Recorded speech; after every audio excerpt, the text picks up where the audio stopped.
lycée. Secret onction nangae sinaloketo te. Bonjour na banso oyo bakolanda video oyo. Ngai serveur naza koservi nzambe na ministère oyo racheter les temps car les jours sont mauvais. Na lisusu na tongo na lelo na lisusu na après-midi na lelo ko partager liloba na nzambe na bana na nzambe. Pote to nzambe apesi ngai lisusu grâce na ya lisusu kolobela de la part de l'Éternel. Yango na lisusu koloba nazali na ministère oyo ko servir la ministère de la temps de la fin, racheter les temps car les jours sont mauvais.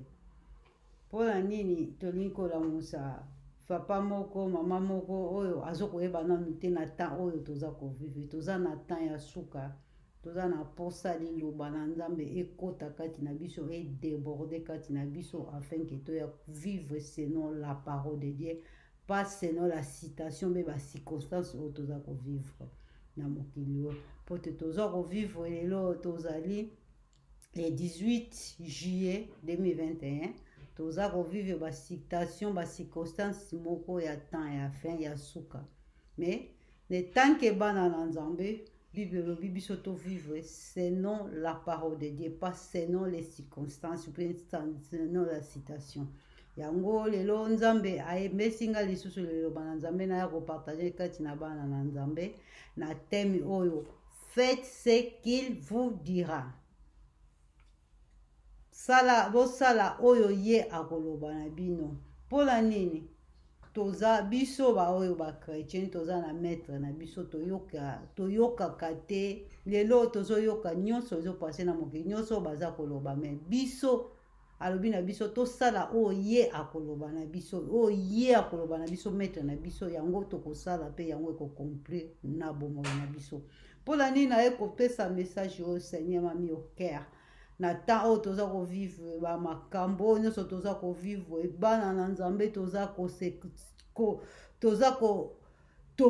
ko ningana na mupepe oyo na vague oyo balobi boye basali boye bazongisi boye est-ce que yo oyokaka nani pote biso bana na nzambe ba chrétien litoi na biso ezala fixé kati na liloba na nzambe ezala fixé na oyo nzambe ya koloba na biso na oyo nzambe azoloba na yo yango ozala fixé yango lelo na ekoloba na yo oyo nzambe alingi aloba na yo na liloba wana nde yango yo ozala tenir ozala fixé kozala te na lokola batu oyo na tango ya Eli bana na nzambe obien batu bazoko yeba te nani bango bazali ko servir bazoko yeba te nini oyo ezalaki yango tomoni ke Eli ayaki alobani na bango jusqu'à quand vous accrocherez-vous parce que Eli amonaki bana na nzambe bazalaki ferme te bazali ko s'accrocher.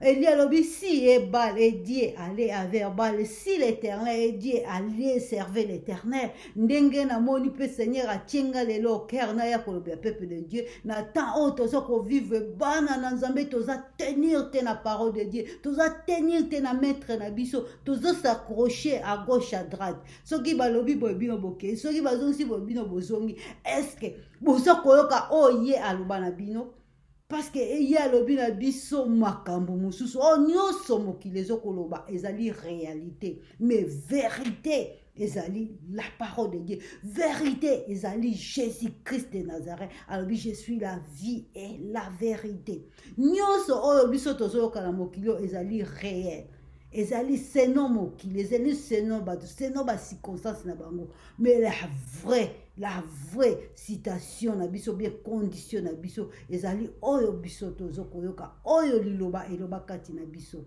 oyo parole de Dieu elobi kati na biso yango na ye na thème oyo faites ce qu'il vous dira nini oyo ye aloba na biso oyo otenir na parole de Dieu naza kokota na liloba na nzambe bongo na kokende lisusu na introduction tokotanga Bible na livre ya Jean chapitre 2 na livre ya Jean chapitre 2 na kobanda na 1 ti et plus nzambe akomema nga na lingi vraiment lelo na pokwa na lelo na tongo na lelo mwana na nzambe saisi lelo dimanche c'est le jour de l'éternel, c'est le jour nzambe apesi liloba oyo. Tant mususu ozoko passer na ba circonstance moko ozoko yoka o ba médecin bazoloba ozo yoka oyo ba docteur bazoko loba batu bazako loba oza fixé te lelo na yeko porter liloba pote oza la fixé ne tant que mwana na nzambe oza la fixé kati na parole de Dieu o s'accrocher à gauche à droite te oyo mokili lobi o bala lobi ou bien o nanya lobi o ba médecin balobi o ba avocat balobi yango te o nzambe alobi kati na yo lelo naza na posa o saisi oteni oyo nzambe aloba kati na yo nakokota na liloba na nzambe na livre ya Jean chapitre 2 tokoyoka nini makomi na nzambe elobi kati na biso au nom de Jésus natangi nazali obele lelo na France na ngai na interprète ya allemand azali te nakotanga liloba na nzambe d'abord na chapitre 2 Jean chapitre 2 verset 1 tina 12 elobi boye elobi 3 jours après il a eu des noces à Cana en Galilée. La mère de Jésus était là. Et Jésus fut aussi invité aux noces avec ses disciples. Les vins ayant manqué. La mère de Jésus lui dit, il n'y a plus de vin. Jésus lui répondit, femme, qu'y a-t-il entre moi et toi? Mon heure n'y est pas encore venue. Sa mère dit au serviteur, faites ce qu'il vous dira. C'est ça mon thème. Faites ce qu'il vous dira. Or, il avait là 6 vases de pierre destinés aux purifications des Juifs. Ils contenaient chacun aux 3 mesures. Jésus leur dit, remplissez de l'eau cette vase. Et ils les rempliront jusqu'au bord. Puissez maintenant, les dit-il, et apportez à l'ordinateur des repas. Et ils lui apportèrent. Or, l'ordinateur du repas eut goûté l'eau changeant à vin. Ne sachez d'où vient ce vin, tandis que les serviteurs qui avaient puisé de l'eau le savaient bien. Il appela l'époux et lui dit, tout l'homme sert d'abord les bons vins, puis les moins bons, après qu'ils ont eu les niveaux, toi tu as gardé les bons vins jusqu'au présent. Tel fit à Cana, à Galilée, le premier miracle qui fit Jésus. Il manifestait sa gloire et ses disciples crurent à lui. Amen, la parole de Dieu. Naye kolobela peuple de Dieu. Naye ko édifier sœur moko, naye ko édifier papa moko, oyo zoko vivre na moment oyo oza ko s'accrocher gauche à droite, ozo yeba ba sika, ozo yeba et place ni tenir te. Il faut obtenir kati na parole de Dieu. Oyo ye akoloba na yo yango ezali vrai na bomoi na yo. Oyo ye akoloba na yo yango ekokokisa makati na bomoi no. Ezali te oyo batu bakoloba, ezali te oyo ba docteur bakoloba, ezali te oyo ba avocat bakoloba, ezali te oyo ba professeur bakoloba. Oyo nyonso batu bakoloba na mokili oyo ezali vrai, c'est la réalité des choses. Mais la vérité des choses se trouve dans la parole de Dieu. Pour tes Bibles, le biso ba chrétien, avant que tu sois né avant que tu sois conçu dans la ventre de ta maman, je te connaissais. Donc, avant yo botama, nzambe ayebaki yo. Pote yo ozala na mokili yo, pote yo ozala na moma oyo nini naza koloba, na moma oyo bato ya mokili baza kolamante, baza kobanga oyo nyonso ezoya, balobi ekoya, balobi ekozala grave, balobi ekosongisa boye. Eske yango nzambe aloba kati na biso ba chrétien? Eske yango nzambe aloba kati na bomoi na biso? Yango te. Parce que biso ba chrétien tozoko vivre sinon il est écrit. Il est écrit et la parole de Dieu. Tozoko vivre la parole de Dieu qui est Jésus. La parole a été faite chair. Jésus a lobi na biso ke tozala ba oyo toko vivre kati na parole de Dieu. Déjà lobi na biso na ba chapitre musu na Matthieu tozala kondima même ya muke lokola graine ya severa nga ba oneti mbuma ya wangila. tozala même na kondima bongo bongo tokomona basitation na biso ekochange. Mpona nini nzambe alingi tozala na kondima? Mpona nini Marie alobaki na baserviteur wana? Parce que Marie vivait avec Dieu. Marie connaissait qui est Jésus, ayebaki Jésus. Mpona nini Marie akendaki place ya Jésus? Parce que ayebaki Jésus na basitation nyonso to place mayele na bato esukaka et place Jésus asalaka. Marie akendaki epai ya Jésus, ayebaki Jésus. Marie a reçu la grâce. Nous avons aussi reçu cette grâce yango tozoko vivre na yango lelo. Marie avandaki na grâce 9 mois na libumu. Ayebaki qui est Jésus. Yo oyo zolanda. Est-ce que oyebi mokonzi na yo? Oyebi oyo abenga yo? Oyebi oyo osalelaka? Soki oyebi ye osakoche gauche à droite te okoyoka te oyo bato bazoba na septembre ekozala vent mabe, na septembre ekozala makasi ya koleka. Nzambe oyo abatelaki biso na première vent azali le même. Nzambe oyo abateli biso na deuxième vent azali le même. Nzambe oyo abateli biso na troisième vent azali le même. Akobatela biso na quatrième vent. Akobatela biso soki a permettre yo okufa. Gloire à Dieu, parce que le seul chemin oyo tokoki komona nzambe ezali yango. Mais vent oyo ebangisa yo te, vent oyo etromante yo te. Balobi 4e vent, 5e vent ekozala, 6e vent ekozala. Mais tango bakobele la 7e vent, tango bakobele la mokeli na biso tokomona les choses mususu o bango bazoko espérer te, parce que nous savons à quel Dieu que nous servant. Yango message na elio na tongo na lelo. Maman, papa, ozoko yoka, na kembi, na salabo, na zoavarse, na zongtsabo. Tomoni yango, balobi liboso masque et produit le côté. Balobi test et produit le côté. Ba confirmer combien de fois et ça le côté. Balobi vaccin, bazako zwa yango. Est-ce que ba oyo bazo zwa vaccin ba bikisami? La première bato bazoko tente na maladie on a bato bazu vaccin na zana mutu oyo azwaki vaccin azwaki maladie wana avivaki yango tangu molaya azoko ebate ti atombe na koma a parce que a ekititi na ba poumon et bebisi ba poumon avandi 3 mois na koma ezaki pasi pe mawa. Pona koyeba ke oyo batu bazoloba ezali réalité te, oyo batu bazakoloba ekoki kopesa solution te. Balobi ke tozwa vaccin po tozwa yango te, mais vaccin ememi batu na pire koleka. Ememi mutu azwi maladi yango azokoyeba te avandi yango ekomi na ba poumon ti a tombé na coma 3 mois ezaki kufa bien vie. Il fallait que to intercéder lisusu epai na nzambe na mawa abimisa ye na coma.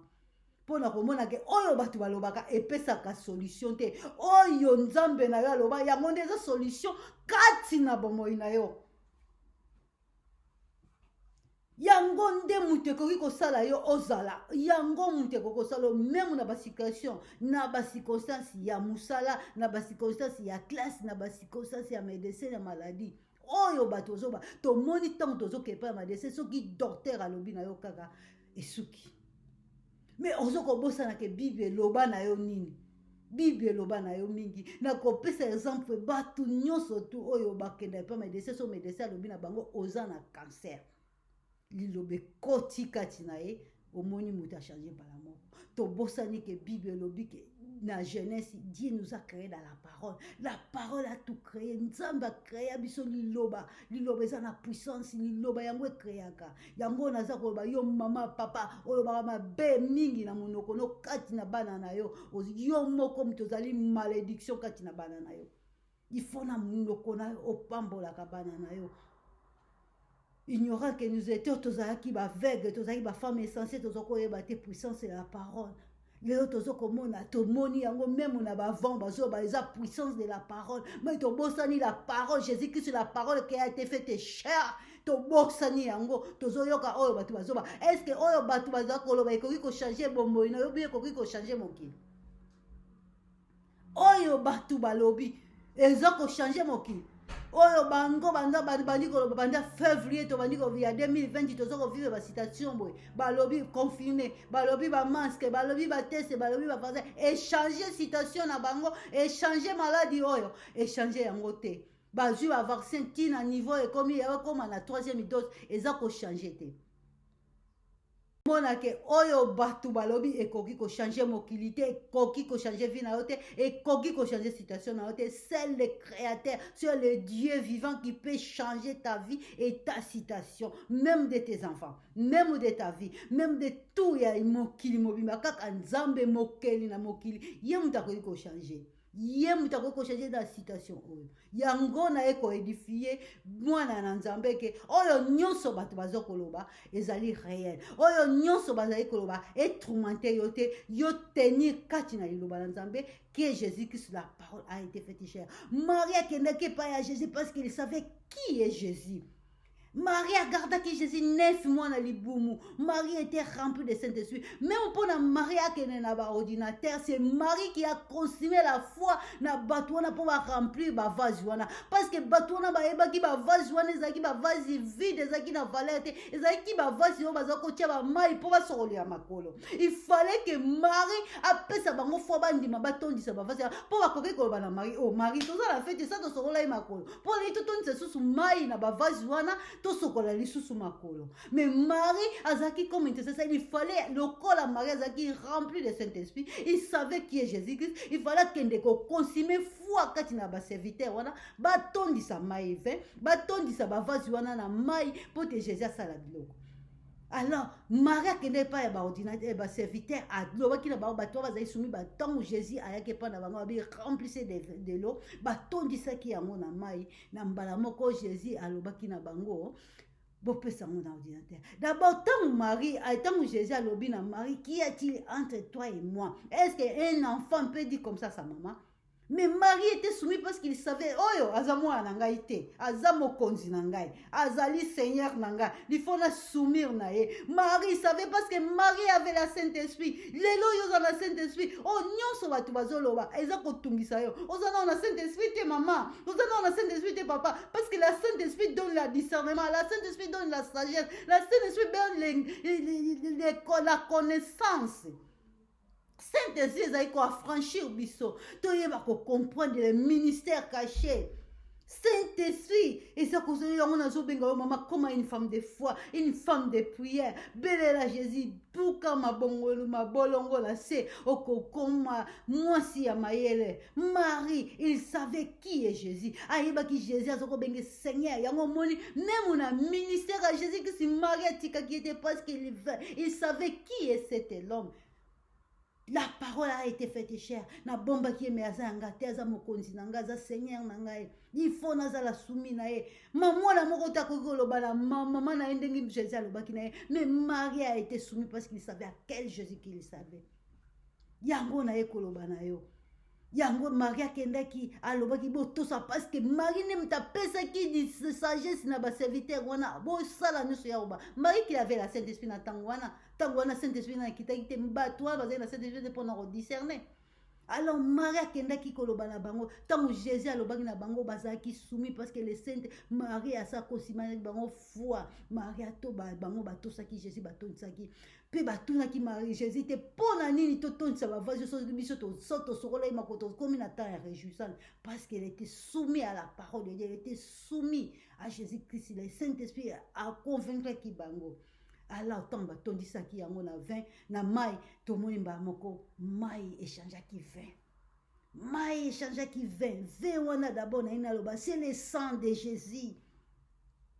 Tomoni na commencement ya ministère à Jésus et premier ministère nae elle a changé l'eau à vin na suka ya ministère nae avant d'ici sous ba disciple nae a partager Dieu sous vin nango na ye pona ko lakisa bango gloire la totalité puissance nguya na Nzambe kati na liloba na Nzambe kati na makila na Nzambe. 20 oyo Jésus a changé qui na fête des noces les mêmes 20 oyo ya sala qui sainte na dernier jour na Matthieu 26 27 c'est les mêmes 20. Il faut que Nzambe a révélé les choses cachées. Il fallait que Jésus a manifesté na gloire na ebande pe na suka afin que le monde puisse comprendre Jésus est Dieu, Jésus est Dieu, Jésus est Dieu. La parole a été faite chair na Jean 1. Tous en attendent, il y a révélation, tous en attendent au Saint-Esprit, il faut comprendre, frère Fongolayo, mais ce moment, comprendre les attentes que nous vivons. Nous vivons dans les temps de la tribulation. La matière Bible, le Jésus-Christ avant la mort, il nous a préparé, il a dit, dans les derniers jours, vous le verrez, vous verrez, vous verrez. C'est ça que nous vivons. Il faut que nous puissions tenir dans la parole de Dieu qui est Jésus. Il faut que nous puissions tenir, afin que tous ayons parlé de toko vive ba chose yo eza debi nde na lobi ba bi 4e 5e roya 6e roya na 7e temps ba revoquer présence na Nzambe ba komona makambo mususu Nzambe aza kotika temps alingi peke biso ba oya etozala ba homme de la foi to partager diloba to te to édifier ba oyo bazana na connaissance te ndenge na uti koloba na tango Eli c'était pareil. C'était pareil, les autres moni stati oyo, mais na tango Eli, batu bazaki na bazaki ko servir bal, Eli ayakabi jusqu'à quand vous accrocherez-vous à gauche à droite. Si les bal est dit allez servir, si l'Éternel est dit servez l'Éternel jusqu'aujourd'hui. Nzamba soko ebate nani obiso tondimela. Nzana mateya toto koteya papa uteki koteya tozali na papa totsaki ba video abi Jésus Seigneur alakisi Seigneur papa na vision aza kolela ba chrétien baza koyeba te kino lelo Nzambe nini obiso tondimeli Nzambe nini obiso tondimeli alobi il y a Shadrach Meshach qui Abednego na tana bango bazaki ba homme de ya kondima est-ce qu'il a-t-il encore des hommes de la foi sur la terre? Papa, il a-t-il des hommes de la foi sur la terre? Même on attend aux vive Seigneur, l'incommun a biso tous à la bateau, homme de la foi, bateau, tous à crocher na Jésus, tous kangamina e boye, ba vanyo sezo ya biso na Jésus, ba lobby, même soki ba lobby to ba ko si sa biso, c'est vrai, bango ba lobby, mais bango baza ba qualité. David a lobby, je mourrai pas, je vivrai, je rencontrerai les œuvres de l'Éternel. David dit parce qu'il savait à quel Dieu il servait. Wana Saoul azoluka bomaye wana maela David esila kabi nako kufate nako tato la malamu na Nzambe même biso ba o balobi eneko ya na septembre nini tolobi toko kufate toko rencontrer les œuvres de l'Éternel ce qui Nzamba permet to kufa na bi gloire à Dieu je vais aller auprès de mon Seigneur souci les seuls soucis nanga yangwana d'aller auprès de mon Dieu les seuls chemins oyo Nzambe alingi tomona ye na nzela wana soki Seigneur a permettre yango qu'il soit la volonté de Dieu pas la volonté des hommes pas la volonté des hommes tokwa ete na maloba nyonso bango bazokoloba sont des paroles pona lomonisa bana na Nzambe ki loba eza na puissance Seigneur akele tous sa parole oyo nyonso bazoloba ezokobima ezokotourmente yo parce que oza na kondima te ozokosakoche de gauche à droite zala ferme na parole de Dieu zala ferme c'est Dieu qui t'y a cru okre na mokeli kona se il au contrôle de toutes choses ekosila te 4e 20e okoma na 7e 20 ekosila te ekobuta kasi ekobuta bakosi la maele mais wana bango bazo proclamer notre Dieu est vivant. David a dit je mourrai pas je vivrai je rencontrerai les œuvres de l'Éternel. Bango bako kitisa Nzambe ko sala na ndenge na ye Nzambe ko épargner bana na ye Nzambe ko sauver biso Nzambe lingi tozala ba homme de la foi to tenir kati la parole de Dieu to talika na livre ya Jean oyo na uto tanga soki na combien wana tse roi moko moko sake pa ya roi azaki na mwana malade ayeke pa ya Jésus alobi na ye miaka okegeri mwana ngaza ya maladie Jésus a fait sortir un mot alobi kende mwana na abu abikisami mutu wana kondima kendaki akutaki mwana na ya kobikisama est-ce que yo oza na kondima na makomi ozokotanga c'est Jésus oza na kondima que la présence de Dieu est dans ta main et dans ta vie Osana kondima mutu wana yokaki kako Jésus alobi na yake ya mikoma ikuta ndako te ba serviteur na bazoya rencontrer mwana yo akomi malamu mpe atunaki bango na air nini bayebisaki na air alobi air wana yango nzambe alobaki na nga yango mokeli alobaki na nga mokeli abimisi liloba eke na mosika kosala nzambe wana kotika biso nyonso tokufa na maladi oyo bango balobi eske mokeli wana kotika mokili mobimbi kufa bango bakela mokili oyo eza ya bango soki kutu bango baza kovivre à travers nos prières bango baza komona moi oyo à travers les prières des saints est-ce que nzambe akopermettre biso nyonso na mokili tosila mpo na bango baza meme capable ya kobimisa moi baza meme capable ya kobimisa mbula yango ebeti soki bazali bapesaka mibeko batu baloba mbula etezi toza na juillet mbula ezobeta baloba mbula kobeta lisusu te soki bango baza na maloba ya vrai baloba soki bango vraiment bazali balobaka ekokisamaka baloba kokisa bana na nzambe toza s'accrocher na gauche à droite à quel Dieu que nous servons Seigneur a montré na mobali na ngai nzambe aza kolela bana nini oyo bandimela ngai baza s'accrocher na gauche à droite baza ferme te na parole de Dieu bayebi te mokeli na bango qu'elle est tout puissant oyo aza na mokili aza puissant mais nous avons les tout puissants nous avons les tout puissants les créateurs. À quel Dieu que nous servons? À quel Dieu? Wana soki oke na médecin alobi na yo kaka o panique o éviter que la parole eza na puissance lobane koti yo ndimi yango et saisir yo tomoni nzoto bandi okonda même cancer soki non manifester ki te sida non manifester te kali lobo docteur alobi non la banalise o bandi kokonda yo moko o bandi kokonda maladie pe bandi kozwa pasi parole wana komi ko tourmenter que Dieu bandi place et créer maladie o balobi na yo pe omoni suka na ngo kufi ngona zo bana bino 5 ans passé balobaki na ngai médecin lobi nango ozana oyo na bi c'est vrai mais yo lobi menga naza nango te na kondima yango te ondimi yango te po ani ba diaconisi bona bina ndimi yango te parce que je suis un enfant de Dieu liboso na lobi je servais liboso na lobi na yebi na sala na médecine na koki ko vanda na virusité tango mulai boye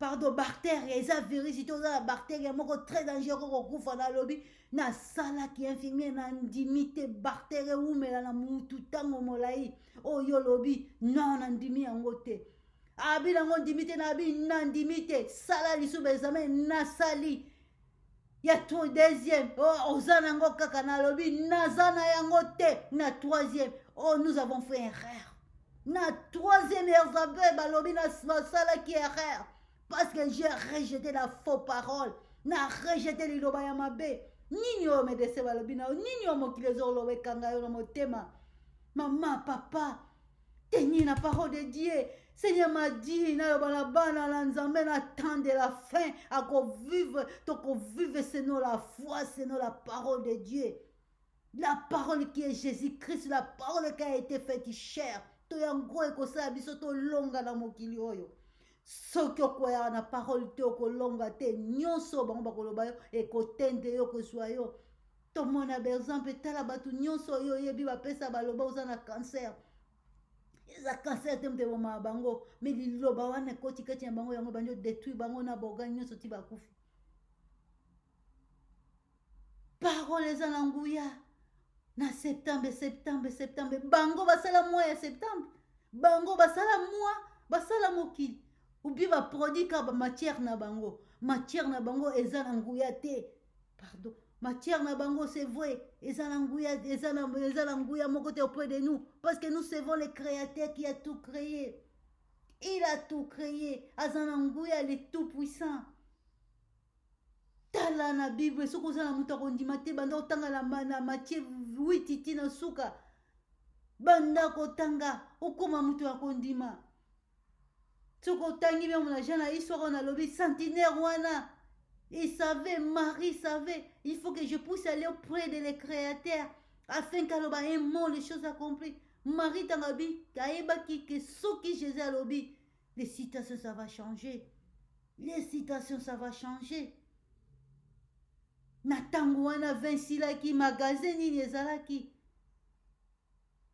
Marie alobaki même so magasin ezali toza su na tante na buto tokoka su kosala eloko te kaka mokili moto akoki kosala eloko. Marie avait la confiance à Jésus. Est-ce que yo oza na kondima na nzambe oyo oza kosalela oza na kondima na ya kolongiso na bavant nyonso tu oyo septembre omoi mpete ekiti mbula ye détruit yango ekiti mopepe ye ebebisi yango. Nous servons un Dieu vivant.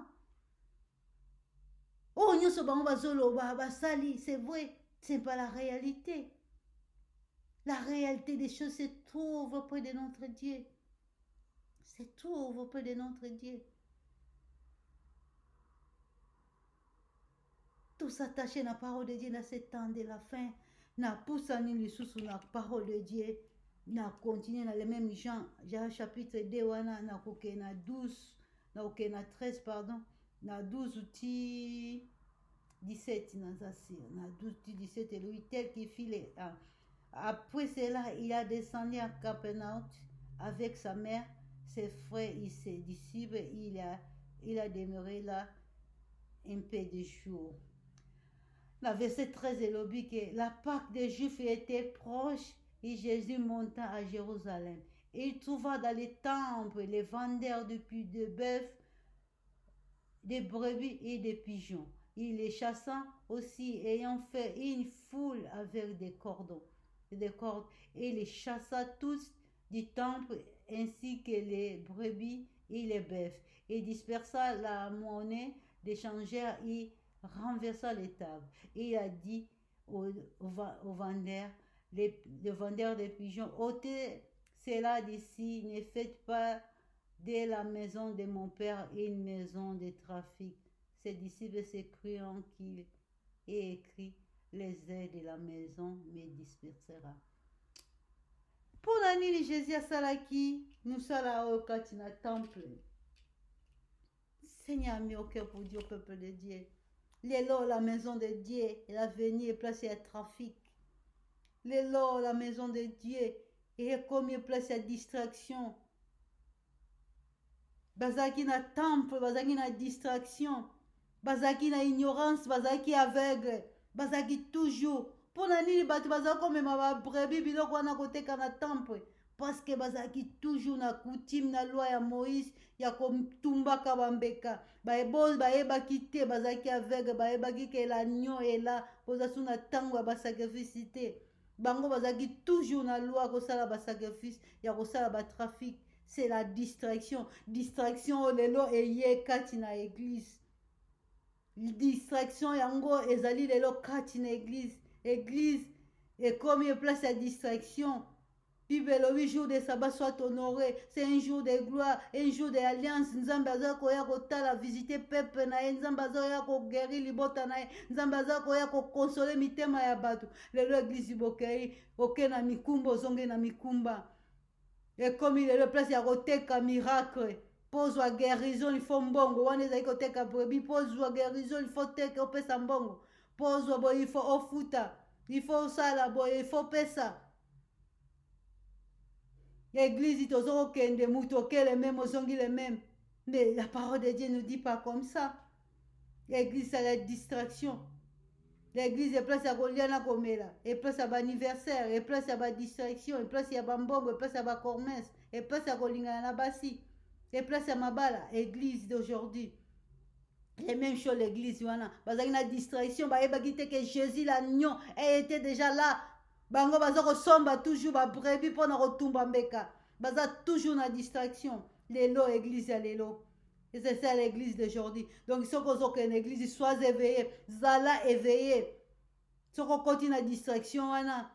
Okokota makara na distraction, wana. Okobungisama na distraction, wana. Yango Bible lobi ke. Ndao église et bandit vraiment kati na ndako. Il faut que tu bâtis d'abord ta maison sur la parole de Dieu. Il faut oh moutou osa bâti la parole de Dieu afin que Dieu puisse te donner la sagesse et le discernement et à discerner à quel temps que nous vivons. Nous vivons dans le temps de la fin. L'église est en distraction. Et comme il passe à côté comme brebis bagnon surtout. Bazaki même éveillé teneti Maria zaina éveillé ba qui est Jésus-Christ bazaki toujours na retumba mbeka ba bossa na l'agneau de Dieu était déjà là. L'église était la distraction comme aujourd'hui. Réveillez-nous. Réveillez-nous. Cherchons là la parole qui sort avec la puissance, la parole qui guérit, la parole qui brise, la parole qui console, la parole qui bénit. Tout quelqu'un en église te chercher ba miracle, tout quelqu'un en église te luka miracle, tout quelqu'un en église te luka mbongo, to sala na mbongo yango nini. L'église est comme passe à commerce ba pasteur ba luka mbongo ba tubake mbongo.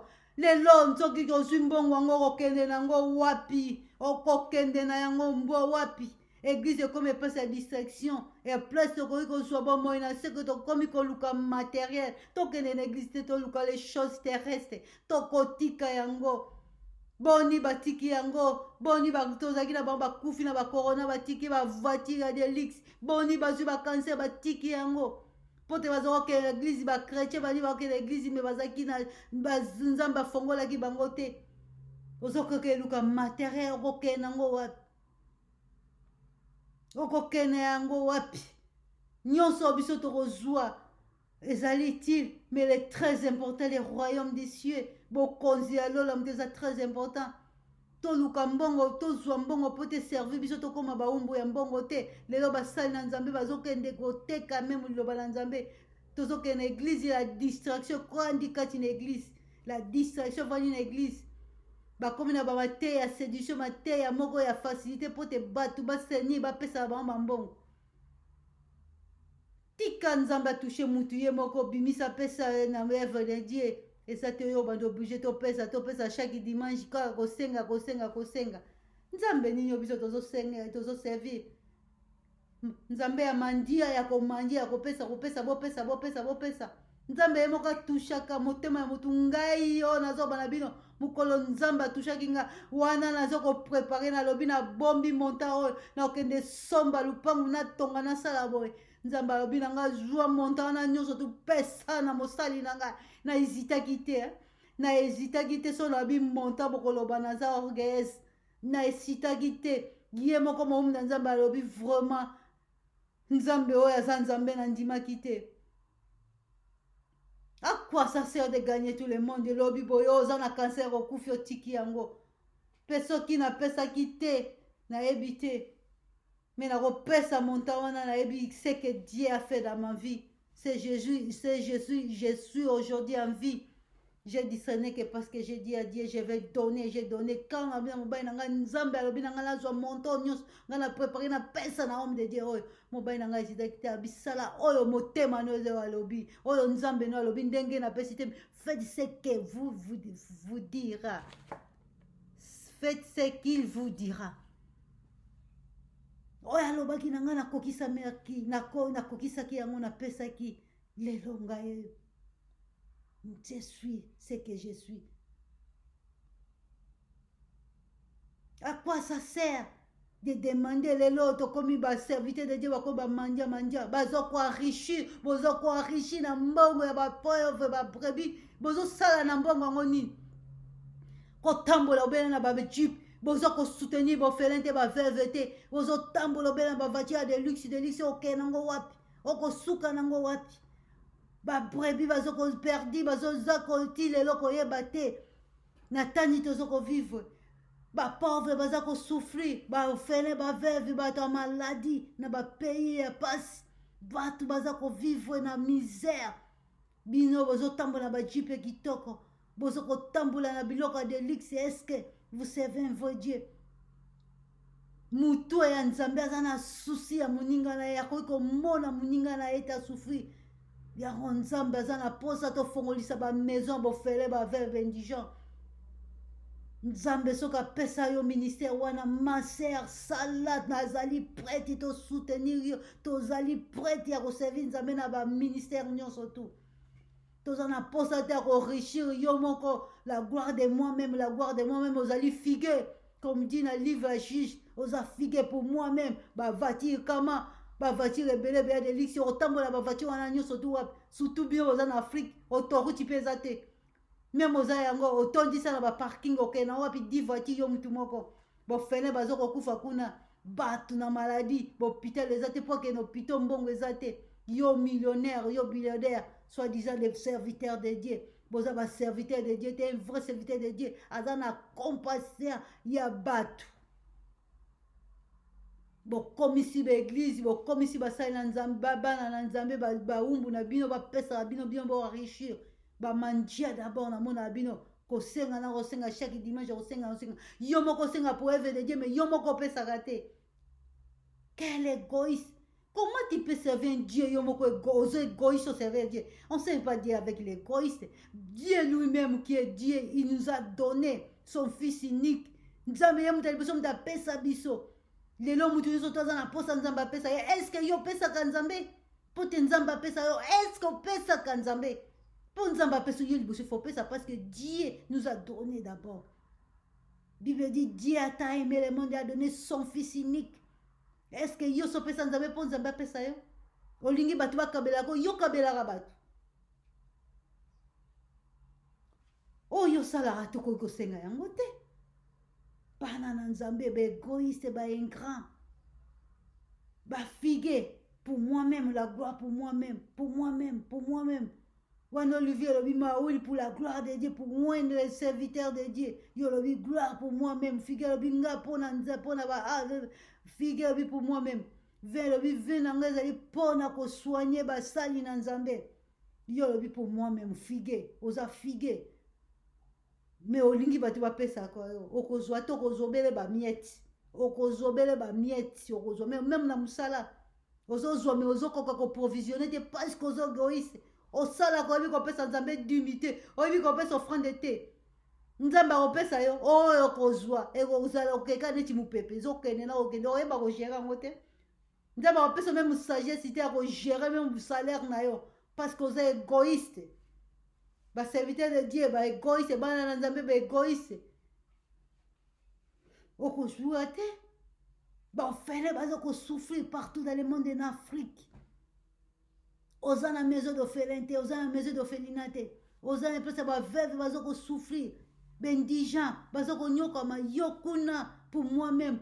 Ba voiture bele ba jeep bele. Tous les exemples nature, oyo tozo mwana mokile Seigneur biso.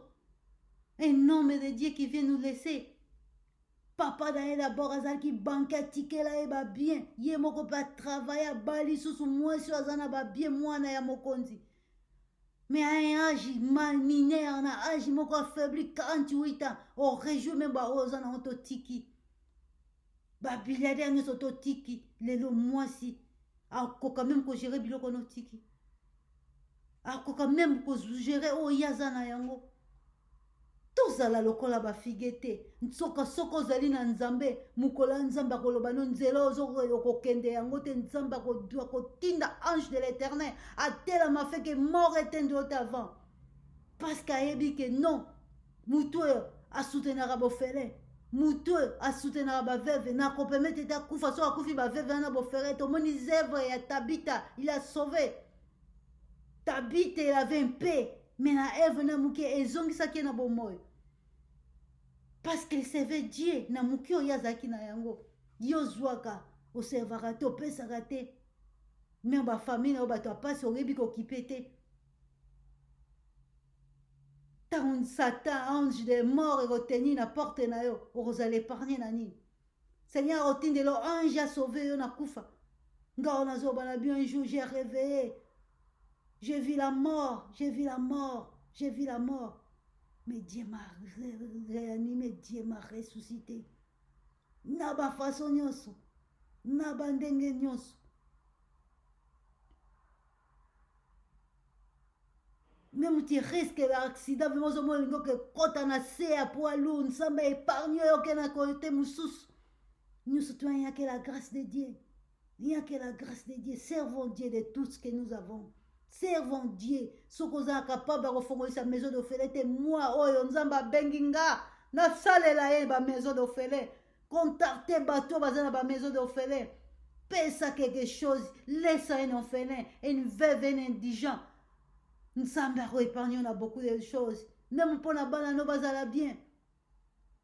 Nzambe akotelama ntango bangunya bazotelama mpona kodetu bafoule des entrailles na yo nzambe akotelama na ye moma akoloba non ye mama na ye savakanga mama na ye nourrisaka bofele bavere bendija lelo ndako na nzambe ekomi caverne ya commerce bazobeta mpe tolo na bayoutube batie babongo nyonso boza nango nga kutu natalaka yango te eza buzoba naza na ntango ya kotala yango te soki vraiment boza bavo serviteur de dieu nyonso boza nango bati bamaison des orphelins baveve e bendija boprendre soin ya bango bokomi mona bafo miracle mpo te bapesa bino bambongo bokomisi ndako ya nzambe trafic boza kodore toujours l'agneau bozopesa toujours mbeka bobosali l'agneau était là l'agneau était là vous vivez dans ignorance Saint-Esprit na révélé bino bachose cachete na ye lelo nzambe atienga oyo naloba na pokwa na lelo nzambe alola afuta bino apambola bino nasengi bolimbisi soki na brese baoyo nyonso natutisi mitema nzambe alimbisa bible elobi les choses dit pour les matures nzambe alingi tokóma bato toza kolia banourriture solide tokóma makasi toza toujours dans la faiblesse toza toujours kosakoche à gauche à droite tozoyeba te à quel Dieu que nous servons. Dieu veut que nous soyons des hommes de la foi dans ces temps de la fin. C'était la serre zéro d'un ministère racheter les temps car les jours sont mauvais. Nous vivons dans les mauvais jours. Sokolingi nzamba épargne na bavanyo sozo épargne banana yo. S'attache à cet Dieu, serve à cet Dieu, nourrissez bofele bafe bendijan. Nzambe akotelama akojuge baennemi na yo. Nzambe akopambola yo akofungolilo baporte. Na ce temps de la fin, na ce temps de la tribulation. Nzambe apambola bino. Nzambe afuta bino.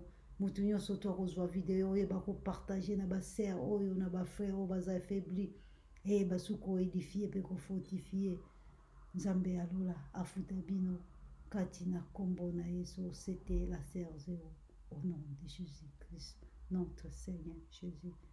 Dimanche malamu nzambe alola afuta bino apambola bino kati na nkombo na Yesu.